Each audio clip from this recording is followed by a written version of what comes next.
So we're going to keep you updated every single newscast online and of course right here on air. Here's a wide view. So it's a Category 1 storm off the coast of Mexico right now. But what I wanted to show you was radar. Look at all the rain already falling in Florida. This is bad for a couple of reasons. Number one, you're going to get more rain, right, with a hurricane.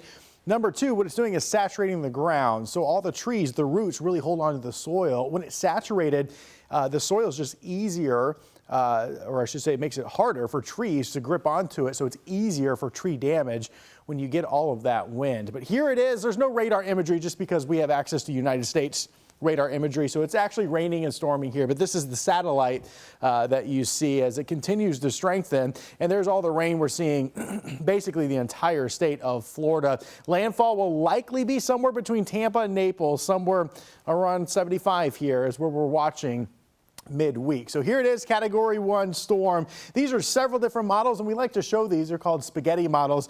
And as we get through the next, I'd say about 24 hours, these will start to really hone in on one area.